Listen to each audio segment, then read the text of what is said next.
that okay? Yeah. Fantastic. I feel like I'm on the set of The Minimalist Odd Couple. How's everybody doing? Good. Thanks for set up. Just give me a second.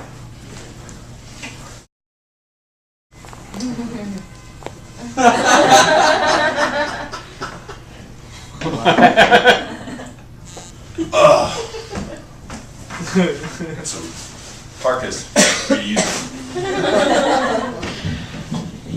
So everybody's doing great. You know, I had a really, really great week. It was just wonderful. I had one of those days where you wake up and you realize that you're alive. You know, if you ever have that, you don't think about it too often. You know, you get interested in the fact that you have hands, that you can talk and eat. And I was really happy about it, you know. I wasn't worried about finances for the day. I just felt great. It was just an all-around really great mood. And so I thought, you know what? I'm gonna come home early today, treat my wife to a nice steak dinner. You know? So I get home, and the first thing I notice is that the bedroom door is closed, which it's never closed. So it's a little suspicious. So I open the door, and there's my wife, in bed, pleasuring herself. And I gotta tell you, it was amazing.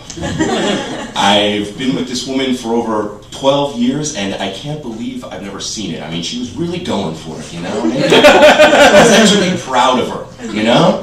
I mean, compared to her, it's like I'm trying to start a lawnmower without any fucking gas in it, you know? You should have seen her handiwork, too. It was a thing of legend. It really was. I was in awe, you know? She was like coming up with things that I didn't even know that had been invented yet, you know? Like the crisscross move, little baby slap. And she even brought the little figure eight to the plate. It was incredible. I almost started to get jealous. And I was having pizza with my wife yesterday, and she reached in to grab the last slice, and I slapped her hand. But it wasn't about the pizza. Fuck, I didn't give a fuck about the pizza. She could have eaten the whole pie if she wanted to. It was that hand. Fucking always going to be there. It's a constant reminder of this little goofy motherfucker. And she was so cool when I walked in on her too, you know? Like she was there, kind of like half-eyed, very drowsy. She just looked over at me and she said, "Sup." Not what's up, sup. And you know, when I get walked in on, three things always happen. One is I break something. It just always happens. And it's usually, while two, I'm trying to hit the clear history button. And three is I put all my blame onto my wife. So Jesus, did it ever occur to you to fucking knock? She goes very calmly, "No, it didn't, because I live here. This is my home. And last time I checked, this was the living room, not the room where Joe jerks off to Jan Tweed." Fucking clear history button. It's like the modern man's best friend and worst enemy. I mean, for me, it's mostly the latter, because after I'm done jerking off, I don't think about clear history. I'm like thinking about bagel bites and a 2-hour nap after watching a couple episodes of Intervention. That fucking clear history button.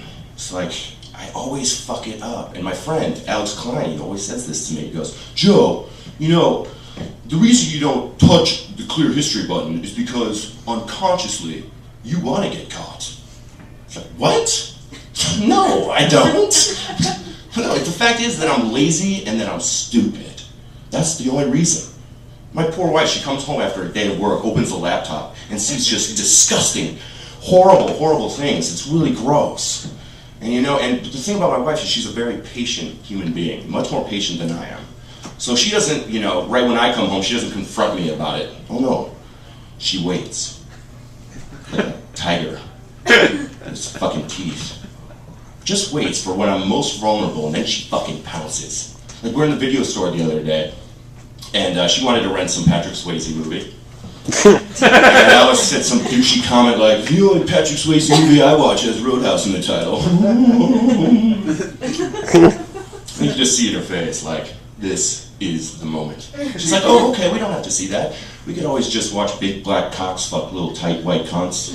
Well, you know what? Let's rent it out. Maybe we could watch Russian MILF squirters teach little boys how to fuck. That might be an educational. You know what? Let's just go with the fail-safe. Let's just watch Courtney Cox look-alike get her pussy stuffed. So needless to say, I've been watching a lot of Patrick Swayze movies. I turned into that guy that finds every opportunity to say, hey, nobody puts baby in the corner. That guy. We all know him. But I'm still going to jerk off. Only now I'm just going to do it slowlier. Slowlier? Slowlier. Wow. Yeah. And I didn't drink.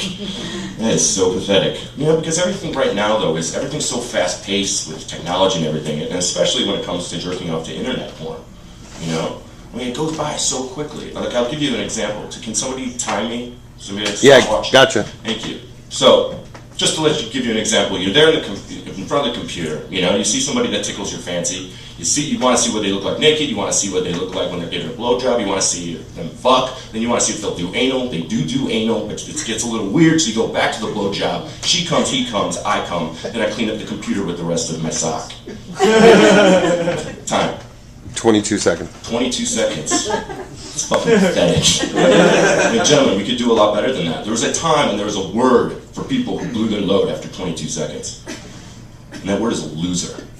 So anyways, take your time, don't rush it. Life is short. Okay? Don't freak out trying to figure it out. And if you can't, try the figure eight, because it works every time.